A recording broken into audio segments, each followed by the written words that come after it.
Pemirsa, hampir 1 bulan berlalu kasus pagar laut ilegal hingga kini belum terungkap siapa yang bertanggung jawab.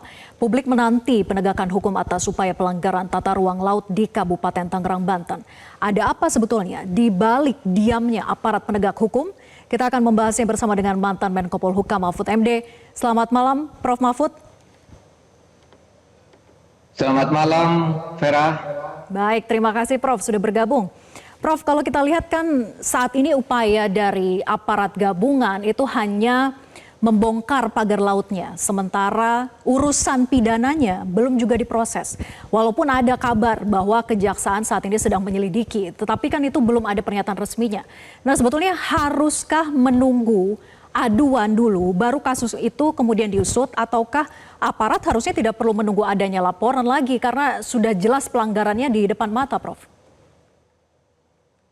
Ya, itu yang menjadi pertanyaan banyak orang ya. Nah, Presiden Prabowo sendiri kan sudah mengatakan agar KPK, Kejaksaan eksplisit lah, KPK, Kejaksaan Kepolisian segera selesaikan masalah ini, segera ditindaklanjuti sebagai masalah hukum. Nah, memang sering dikaitkan dengan laporan. Saya ada baca ya pihak kepolisian bahwa ini belum ada laporan katanya. Loh, kalau tindak pidana yang bukan delik aduan itu tidak perlu ada laporan. Kalau ada orang membakar rumah orang di depan kantor polisi, apa perlu laporan? Kan harus bertindak, ditangkap itu yang pembakarnya gitu. Nah, ini kadang-kala orang mengaitkan dengan secara salah, terutama juga pihak kepolisian tuh sering kalau ada sesuatu laporan peristiwa katanya belum ada laporan. Kalau ada laporan, kalau tidak masuk ini tidak memenuhi syarat, lalu disuruh cabut. Laporan itu tidak perlu dicabut. Laporan itu ya ditindaklanjuti. Kalau tidak benar ya sudah, tidak usah dicabut. Kadang-kala orang yang melapor itu diteror agar mencabut gitu. Lalu dibayar oleh orang atau membayar agar tidak dianggap membuat laporan palsu. Tapi yang jelas ini, indikasi tindak pidana itu sudah jelas terjadi. Karena apa? Karena ada pembongkaran pagar, berarti karena melanggar, itu kan tindakan melanggar hukum, membuat pagar itu sehingga harus dibongkar secara paksa. Yang kedua, ditemukan beberapa surat izin dan surat HGB, sertifikat HGB. Itu jelas melanggar karena di dalam putusan MK nomor 3 tahun 2010 yang membatalkan pasal-pasal tertentu dari Undang-Undang nomor 27 tahun 2007 tentang pengusahaan perairan pesisir, hak penguasaan pesisir, dan Undang-Undang nomor 1 tahun 2014 itu melarang pemberian hak pengusahaan kepada korporasi swasta atau kepada perseorangan. Itu harus sepenuhnya dikuasai oleh negara sesuai dengan pasal 33 dan tidak boleh menutup akses pencarian kehidupan ekonomi terhadap para nelayan. Nah, persoalannya kenapa ya? Ya itu, orang kan boleh curiga dong. Jangan-jangan nih yang berbuat itu, yang melakukan itu memang terlibat, yang seharusnya melakukan tindakan itu terlibat. Misalnya ada penyuapan kepada aparat agar tidak ditindaklanjuti. Oh, ini sudah jelas. Ada nih, ada sertifikat nih. Ini legal, sudah dicabut. Ambil saja sertifikat itu. Siapa dulu yang mengeluarkan? Kantor mana yang mengeluarkan? Siapa yang tanda tangan? Panggil orangnya. Gitu. Nah, itu yang seharusnya dilakukan. Dan ini sudah jelas ya, ada indikasinya dua. Satu, tindak pidana umum. Mungkin pemagaran itu bisa dianggap tindak pidana umum kalau melibatkan rakyat, yang mungkin karena dibayar rakyatnya yang melakukan pemagaran itu yang melakukan tindak pidana. Tapi yang memerintahkan, aktor intelektualnya dan kantor pemerintahnya itu pasti berkolusi. Pasti berkolusi. Kenapa sampai keluar seperti itu? Sampai 263 surat hanya di Tangerang gitu. Ya. Nah, kan itu harus disidik. Pak Prabowo sudah menyebut loh tiga ini, sudah menyebut 3 institusi penegak hukum bertindak. Tapi kok pada diem gitu, ada yang nunggu laporan, ada yang saling lempar dan sebagainya. Ini sebenarnya penanganan tidak benar. Saya malah menjadi curiga ini mungkin satu kaitan panjang dengan peristiwa Pasir, ya kan pernah tuh ada peristiwa Pasir yang sebut ya yang dulu lah, yang itu sampai sekarang kasusnya hilang, padahal sudah jelas itu melanggar Ya. aturan. Ada juga sudah jelas pernyataan Menteri Airlangga ya bahwa itu PIK 2 saja, PIK 2 saja, itu bukan PSN, bukan proyek strategis nasional.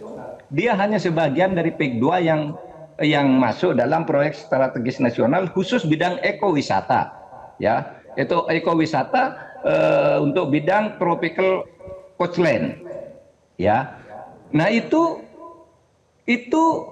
yang terjadi ini di luar jauh PIK 2, jelas itu penggarongan, gitu. Kenapa aparat kok diam, gitu.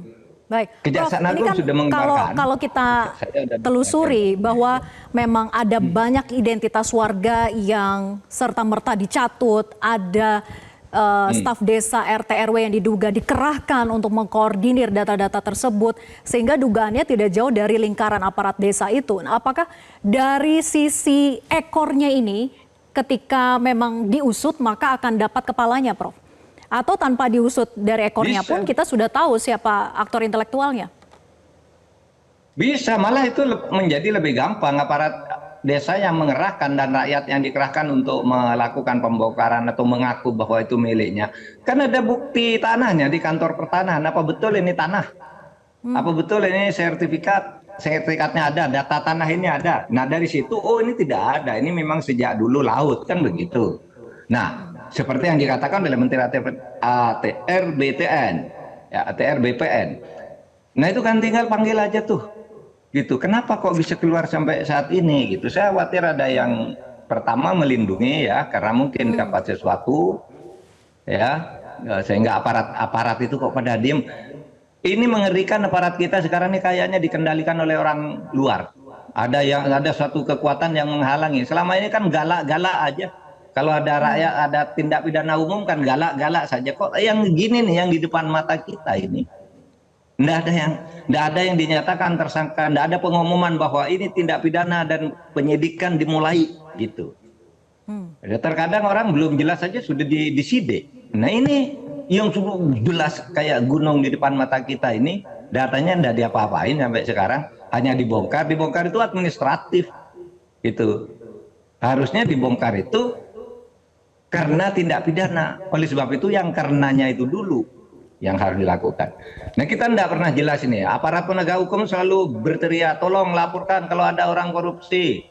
Tapi ini udah dilaporkan berkali-kali, tidak ada yang berani bertindak. Laporannya Kayaknya jelas takut sudah itu. ada yang lapor ke KPK, ya Prof. Kemudian juga pengurus pusat Muhammadiyah sudah melaporkan 7 nama bahkan diduga berkaitan dengan pembangunan pagar laut ini ke Mabes Polri gitu. Tapi hingga saat ini belum ada responsif dari pihak kepolisian. Belum ada. Padahal sudah ada instruksi Kayaknya dari takut Presiden tuh. begitu untuk mengusut ini.